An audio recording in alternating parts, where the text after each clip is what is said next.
We shamble down the lakeside path, a magic hour morning upon us, passing back and forth the last dregs of the bottle of Glenlivet that we started drinking when the sky was still dark, and feeling more like kings than we actually are. Still wandering around the circumference of the lake, it seems as though this dawning day has been made just for us, like we are the only two people who exist right now. Our voices are hoarse from all the laughter and the singing of the night before that has now brought us here. We have been walking for hours, pretending to be some sort of philosophers, practicing drunken rhetoric, and never taking ourselves too seriously, even for a minute.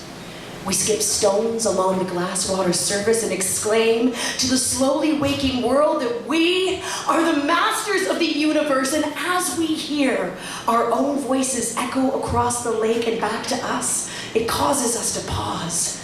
And it is then that we realize that these moments are made just for us. And that these are the moments that we shall always hold in the hearth of our hearts, even when we are no longer able to remember them.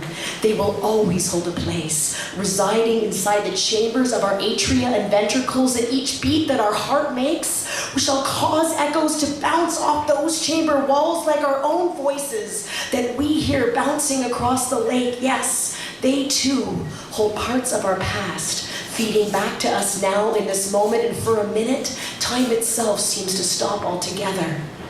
And then, as the dawn breaks over the breadth of the hills behind us, we snap back, and the both of us cannot help but laugh for no other reason than because we can.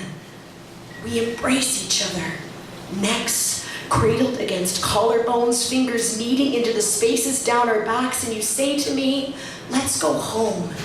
And I pull away from our embrace so I can look into your eyes, teeming like pools of life. As I hold them inside of my own, I place my hand along your cheek, roll my fingers down to cradle your jawbone and the curve of my palm, and through a smile I say to you right now, we are home.